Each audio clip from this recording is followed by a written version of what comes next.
La historia que vas a escuchar ahora es un relato macabro que te dejará sin aliento.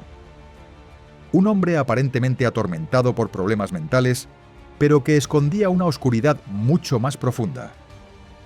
Bajo la fachada de sus inseguridades y miedos, desató su furia de una manera tan salvaje que resultó en la muerte más desgarradora que puedas imaginar. La víctima, su propia esposa, sufrió lo peor de su maldad, una descarga de ira incontrolable que terminó con su vida en una escena espantosa, dejando atrás más que un cadáver, un tormento eterno para quienes la amaban. Yo soy Pedro, la voz del crimen, y en esta historia no hay redención, solo una lucha constante por comprender cómo es posible que un ser humano sea capaz de tal horror. A lo largo del juicio, muchos intentaron comprender al agresor, pero al final el castigo recibido no ha sido suficiente para la familia de la víctima, que sigue buscando justicia en medio de la impotencia. ¿Desde dónde nos estás viendo? Déjanos tu me gusta y suscríbete para no perderte más historias tan estremecedoras como esta. Mantente alerta, porque seguiré desentrañando los casos más oscuros y reales de la vida criminal. María Marta Arias Alonso nació en 1984 en La Banda, una ciudad de la provincia de Santiago del Estero, Argentina. Era la tercera hija del matrimonio formado por María Alonso y Juan Arias, quienes ya tenían 2 hijos varones antes de su llegada. Desde su infancia, María fue reconocida por su carácter tranquilo y su trato amable. Aquellos que la conocían la describían como una joven solidaria, respetuosa y cercana, siempre dispuesta a ayudar a los demás. En el ámbito escolar, María Marta destacó por su buen rendimiento académico y su notable interés por aprender. Tenía una facilidad especial para los idiomas, lo que la llevó a estudiar inglés en un instituto privado. Fue en ese entorno educativo donde, siendo aún niños, conoció a Pablo Antonio Amín. Aunque aquel primer encuentro fue breve y no generó una relación inmediata, marcaría el inicio de un vínculo que, años después, cambiaría por completo sus vidas. María Marta creció en un entorno familiar estable y cercano, con fuertes lazos con sus padres y hermanos. Durante su adolescencia, no se registraron conflictos relevantes en su vida personal. Su desarrollo transcurrió de manera ordenada, con expectativas centradas en su formación académica y crecimiento personal. Era una joven tranquila, comprometida con sus estudios y con una fe profunda que la llevaba a asistir activamente a la iglesia. En 2004, a sus 20 años, María fue diagnosticada con lupus, una enfermedad crónica del sistema inmunológico que afecta las articulaciones y otros órganos. Este diagnóstico la obligó a seguir un tratamiento médico estricto para controlar la afección y prevenir posibles recaídas. A pesar de este desafío, María continuó con su vida de forma estable, inició la carrera de Ciencias Económicas, mantuvo sus proyectos personales y asistía activamente a la iglesia, reflejando una fe profunda que formaba parte central de su vida. En 2005, María se reencontró con Pablo Antonio Amín en la iglesia a la que asistía regularmente. El reencuentro se produjo cuando Pablo llegó acompañado de su madre, quien atravesaba problemas de salud derivados de un accidente ocurrido meses antes. Tras reconocer a María, ambos conversaron brevemente y decidieron verse al día siguiente para compartir un helado. A partir de ese encuentro casual, comenzaron a verse con más frecuencia, y Pablo quedó impactado por la joven. Comentó a su madre que había encontrado a la mujer con la que deseaba formar una familia. Durante este tiempo, Pablo atravesaba una situación personal difícil, el reciente fallecimiento de su padre y otros problemas previos en su vida, sumados a su sobrepeso, que rondaba los 160 kilos. A pesar de medir casi 2 metros de altura, esa condición física le generaba inseguridad, y dudaba si podría agradarle a María. Convencido de que su apariencia podría ser un obstáculo para la relación, decidió iniciar un proceso de adelgazamiento, consumiendo productos dietéticos de origen herbal. En pocos meses, Pablo logró perder alrededor de 40 kilos, lo que fortaleció su confianza personal. A raíz de esta experiencia, comenzó a involucrarse activamente en la venta de esos productos. Pablo nació el 6 de febrero de 1983 en La Banda, Argentina, en el seno de una familia de clase media alta que residía en un barrio acomodado. Creció junto a su madre, Graciela, y su padre, quien estuvo presente durante su infancia. También tenía una media hermana mayor, con quien mantenía una buena relación. Durante sus primeros años, su infancia transcurrió sin incidentes significativos. Sin embargo, a los 14 años, su vida dio un giro inesperado cuando se vio involucrado en un trágico incidente. Mientras manipulaba un arma de fuego que pertenecía a su padre, el arma se disparó de manera accidental, hiriendo de muerte a un amigo de su misma edad. Aunque se determinó que se trató de un accidente y no enfrentó consecuencias penales, este suceso marcaría un punto de inflexión en su vida. A partir de ese momento, su comportamiento comenzó a cambiar. Se volvió un joven más agresivo, con tendencia a los conflictos y las peleas físicas. Sus padres, preocupados por este cambio, lo llevaron a consultar a un psicólogo, quien concluyó que su comportamiento era una fase adolescente y no detectó patologías graves. Con el tiempo, la situación de Pablo empeoró. Tras la mudanza de su media hermana a Córdoba para continuar sus estudios universitarios, Pablo se sintió cada vez más solo. Esto lo llevó a desarrollar una adicción a sustancias ilegales. En un intento por mejorar su situación, se trasladó a Córdoba para vivir con ella, pero no logró adaptarse y regresó a la casa materna, donde continuó con su vida desordenada. Preocupados por su bienestar, familiares y amigos lo convencieron de iniciar un tratamiento de rehabilitación que duró más de 3 años. Aunque el proceso fue arduo, Pablo logró superar sus adicciones y estabilizar su comportamiento. Tras esa etapa, comenzó a trabajar en el negocio familiar y se interesó por la práctica de artes marciales, actividades que se convirtieron en parte de su rutina tiempo previo a conocer a María. A medida que la relación entre María y Pablo avanzaba, la pareja comenzó a consolidarse y hacia 2007 formalizaron su noviazgo. Durante este tiempo, Pablo estaba completamente involucrado en la venta de los productos dietéticos, y María Marta decidió acompañarlo en esa actividad. Empezó a participar activamente en reuniones, viajes y conferencias de ventas, apoyando el negocio que ambos compartían. Sin embargo, la noticia de su relación no fue bien recibida por la familia de María, especialmente por sus hermanos, quienes expresaron desconfianza hacia Pablo debido a su pasado con el consumo de drogas, su carácter conflictivo y las situaciones problemáticas que lo rodeaban. A pesar de esas advertencias y preocupaciones, María decidió seguir adelante con la relación. Ya más avanzados en su relación, en 2007 María y Pablo decidieron contraer matrimonio. La ceremonia se celebró únicamente por la Iglesia, sin formalizar el casamiento por civil. Esta decisión generó desacuerdos dentro de la familia de María, que consideraba que la unión carecía de respaldo legal y no ofrecía garantías para su hija. Tras su boda, María y Pablo comenzaron a convivir y a organizar su vida en torno al negocio de los productos dietéticos. Pablo asumió un rol dominante en las decisiones cotidianas y en la dinámica del hogar, mientras que María, poco a poco, fue dejando de lado aspectos importantes de su vida anterior para centrarse en el proyecto que compartía con su esposo. Uno de los cambios más significativos se produjo en relación con la salud de María. Convencido de que los productos dietéticos que vendían eran la solución para todos sus problemas, Pablo convenció a María de abandonar el tratamiento médico tradicional que seguía para controlar el lupus, sustituyéndolo por el consumo exclusivo de los productos que él comercializaba. Durante las presentaciones de ventas, María se convirtió en un ejemplo viviente de los supuestos beneficios de esos productos. Pero la realidad era muy diferente. El producto principal contenía altos niveles de sodio, un componente perjudicial para una persona con lupus, especialmente para los riñones. A pesar de las advertencias sobre su salud, María continuó siguiendo las indicaciones de Pablo. Aunque el aspecto económico parecía favorable, la exigencia constante del trabajo y la falta de descanso representaban un riesgo para la salud de María.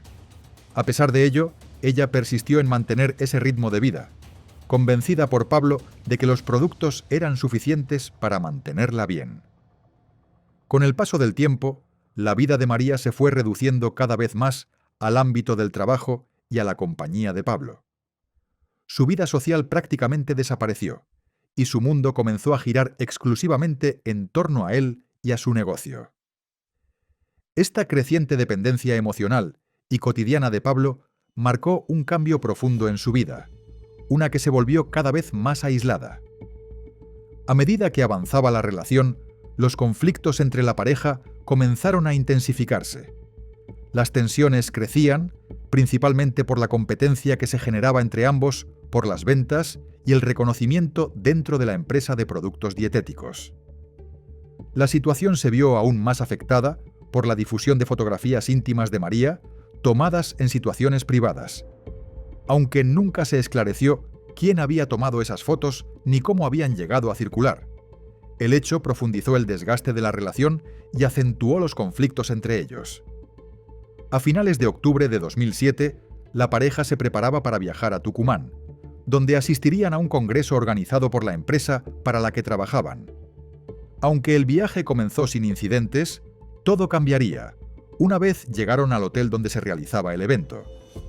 Durante su exposición, Pablo, aún con sobrepeso, se mostró incómodo dentro de su traje debido al calor y la humedad, lo que afectó su comportamiento. Los cambios fueron notables. No hablaba como solía hacerlo y su actitud era inusualmente tensa. Las cosas empeoraron rápidamente durante la noche del viaje. Después de la jornada en el Congreso, la situación en el hotel se tornó cada vez más inquietante. Pablo protagonizó un altercado con un compañero de trabajo, acusándolo de intentar robarle clientes.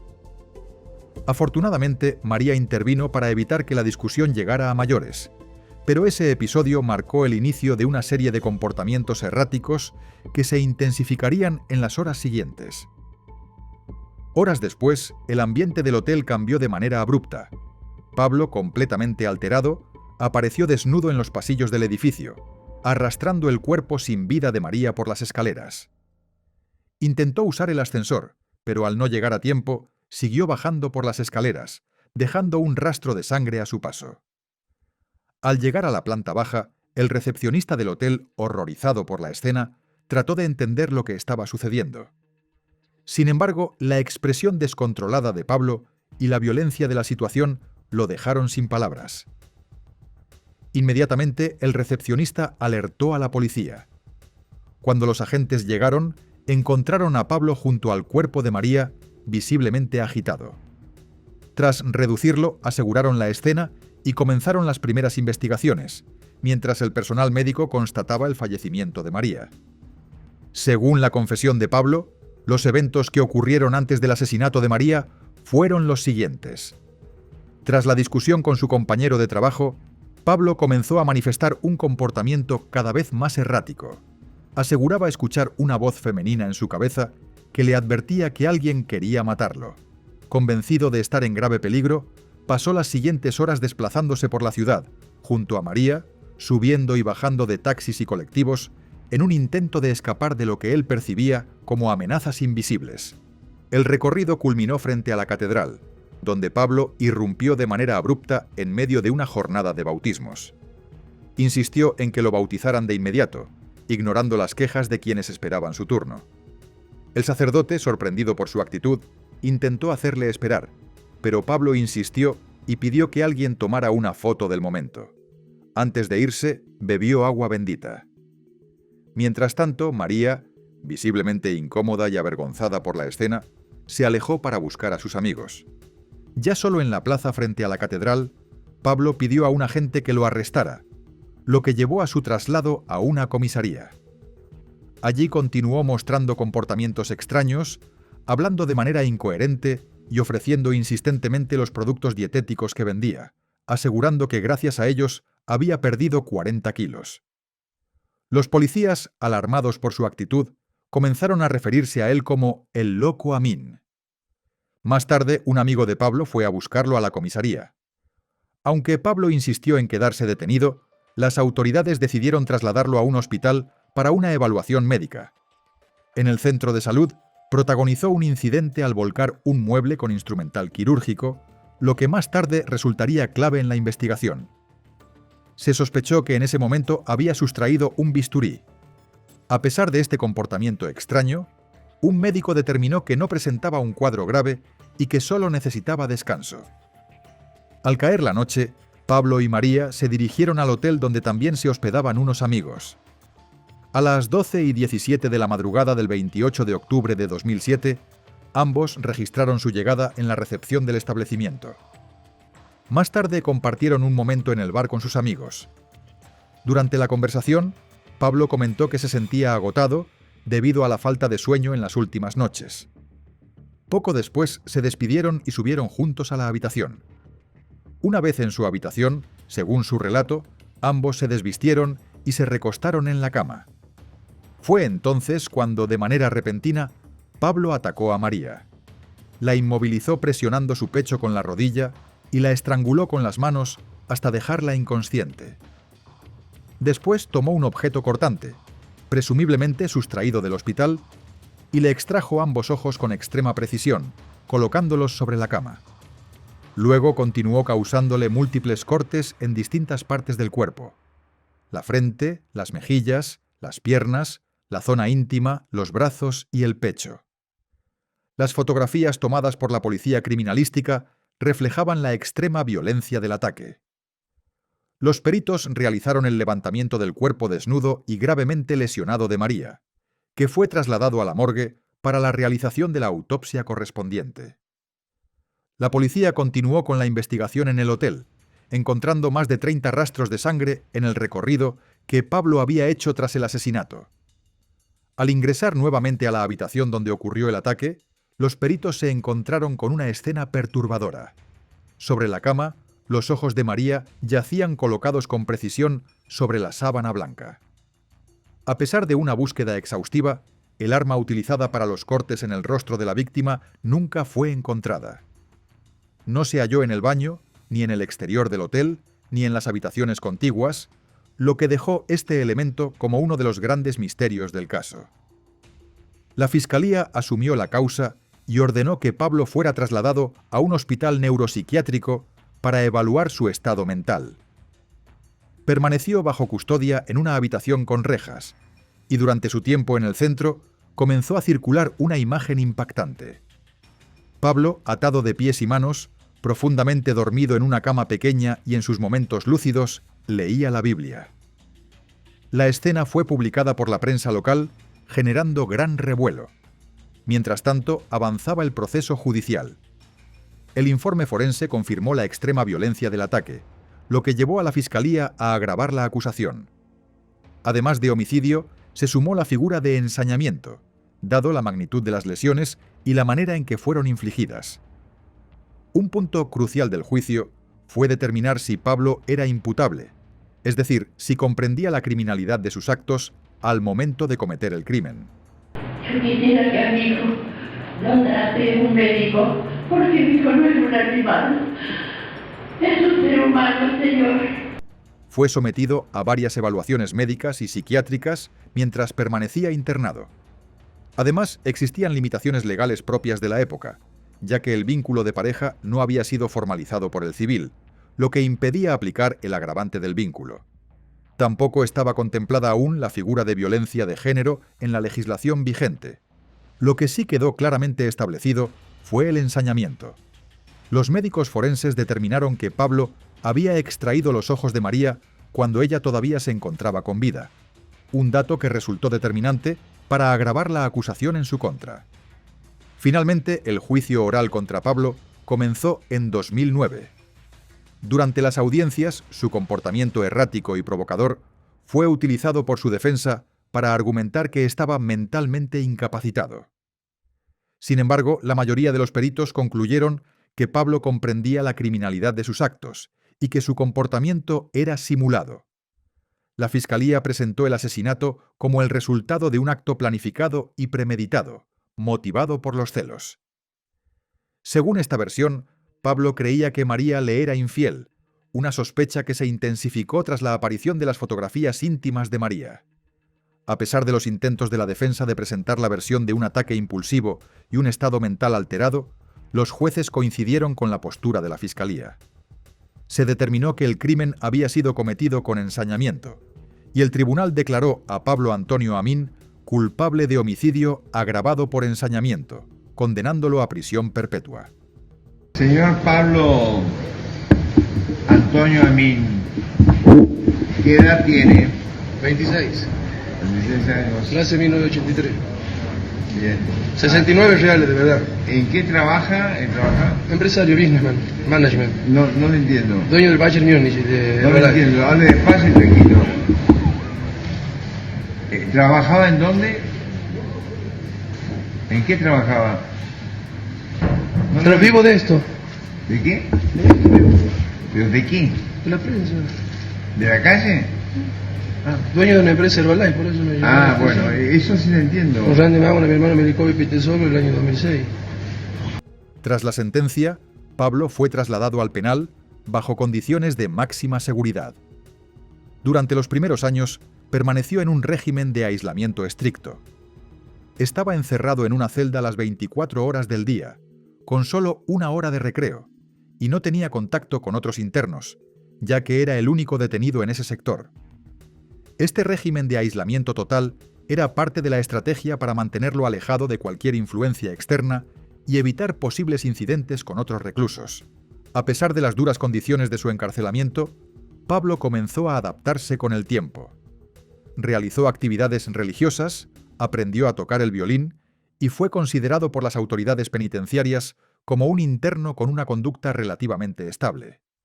A pesar de estos esfuerzos por cambiar, la familia de María nunca dejó de recordar la magnitud del crimen cometido y mantenía firme su convicción de que nada podría cambiar la brutalidad de lo que había ocurrido. A lo largo de los años, Pablo presentó diversas apelaciones a su condena. Sin embargo, todas fueron rechazadas. En 2011, la Corte Suprema de Justicia ratificó la condena a prisión perpetua, rechazando cualquier posibilidad de apelación y manteniendo firme la sentencia. Más de una década después del crimen, en diciembre de 2017, surgió una noticia que causó gran conmoción en la opinión pública. Pablo se había casado dentro del penal. Su nueva esposa era una mujer de Tucumán, con la que había mantenido contacto durante su encarcelamiento. Ella lo había visitado durante años bajo un régimen de encuentros supervisados, y con el tiempo la relación se formalizó. La pareja tuvo una hija y celebraron una ceremonia religiosa dentro de la prisión, lo que generó una fuerte reacción en los medios y la sociedad, dada la brutalidad del crimen que había cometido. El caso de Pablo volvió a generar controversia cuando, a partir de 2022, su defensa solicitó el otorgamiento de salidas transitorias. Este pedido generó una gran oposición por parte de la familia de María y del Ministerio Público Fiscal, que advirtieron que Pablo seguía representando un riesgo para la sociedad. Durante las audiencias se evaluaron informes psicológicos y psiquiátricos que indicaban que persistían rasgos paranoides en su personalidad. A pesar de las objeciones, en 2023, la justicia resolvió concederle salidas transitorias bajo condiciones estrictas. Pablo podría abandonar el penal 2 veces al mes durante 3 horas, pero siempre bajo custodia del servicio penitenciario y con control mediante una pulsera electrónica.